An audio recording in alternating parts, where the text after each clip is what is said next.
Hello, everyone. Welcome to the Hypergamous Journey. My name is Denise. At this channel, we talk about hypergamy or leveling up, dating and marrying up from the perspective of a mature woman, someone 55 and older. We have our life experiences. We've been married.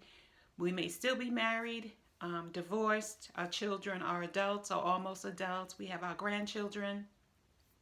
I'm 60. I've never been married. So I've been dating a long time. So I thought if I'm having issues, then there must be other women who are having issues as well. So here I am. I recently saw a movie last night on Netflix called Phantom Threads. Phantom.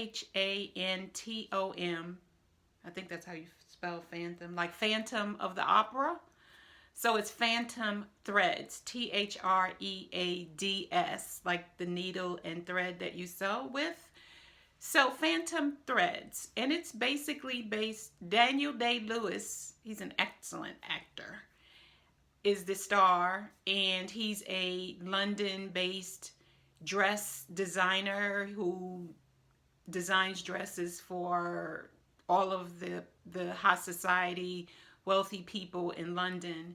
And he meets a waitress and he falls in love with her. And on the first date, he invites her back to his home, which is also where his design studio is. So he's definitely saving money. So he lives in this 3-4 story, we would call it a brownstone in New York, where I'm from, but I don't know what they call it in London. So any flat, maybe? I don't know. But it's 4 stories, probably in a very Tony, sophisticated, upscale section of London. They don't say, but it seems to have like 4 or 5 stories, and it's all stairs. So on one level, he lives, and then on another level, he has his design studio, and on another level, he has his employees who are his dressmakers and seamstresses who make the clothing for this high value clientele.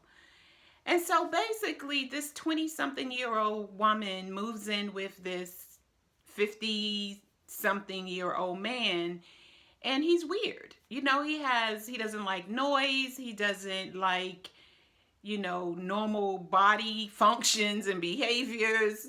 He's just weird. And so at some point, they get into a verbal confrontation where she is crying and they're going back and forth. And of course, he's very calm and she's emotional.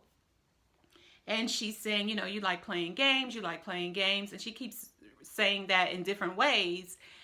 And then he finally says, well, you can leave. He's like, you can leave. No one's holding you here. She moved in with him, so he saved her from her laborious, tiring, physically demanding waitress job. And you move into this very expensive business flat, whatever it is, and you do nothing if you want to, but she chooses to help him, pin things and work with his clients, I guess, to earn her keep. So, so when they get into the verbal confrontation, he just says you can leave. But she continues to argue with him about how he is and he's unloving and unkind and all of that. And I'm waiting for her to take a stand and say, okay, I'm out. I don't have to put up with this. But she has it too good to do that, right? So she has it too good to just walk away. So she can't really do that because she knows she'll be walking back to the waitressing job that she just left. And she has a very thick accent, so I'm thinking she might be Irish or German or Russian or something like that, because she has a thick accent, but I'm not really sure. So, and we know Daniel Day-Lewis is an American, I think he's an American actor. So he has an American accent, sort of. So the point I'm making here is that the chick doesn't walk away. So if someone is behaving in such a way that's hurting your feelings and you're not feeling good about yourself by being with them, we as women, no matter the age, have to master the art of walking away. But you have to be prepared to walk away. So that means getting your finances in order and and getting your finances in order. So that means bankrolling your money.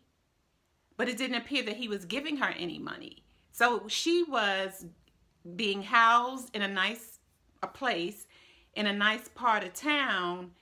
He was providing food for her. So she was helping him dress, make, and he was using her body to come up with designs and things of that nature.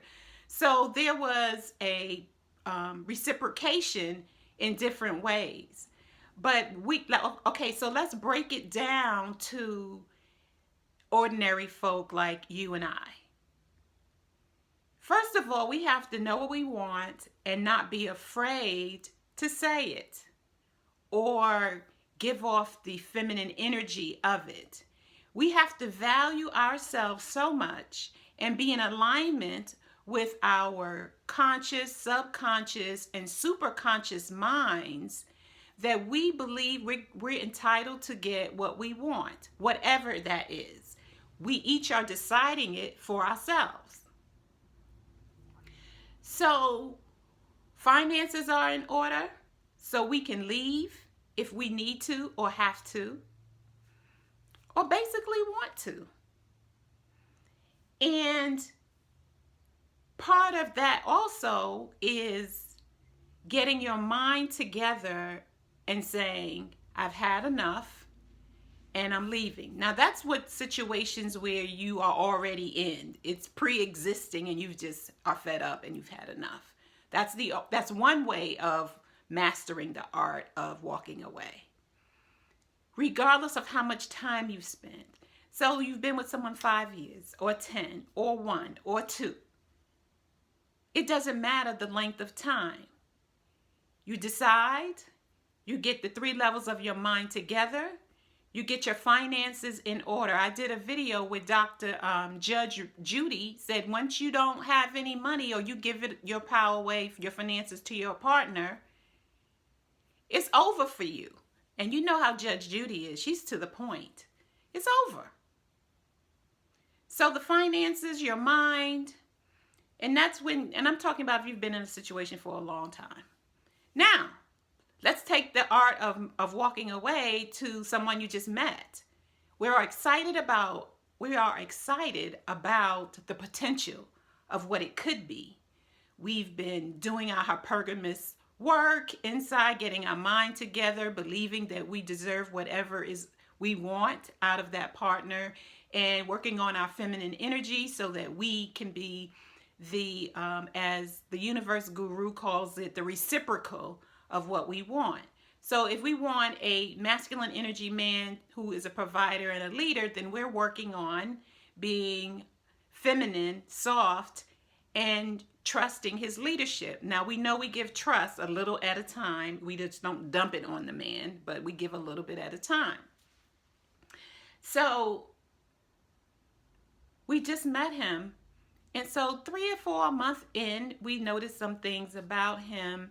And he's saying one thing and he's doing something else. So what he says and what he does are not in alignment. So now we have to decide, do I talk to him about it, or do I recognize it's who he is and that he may not change and I need to just say goodbye?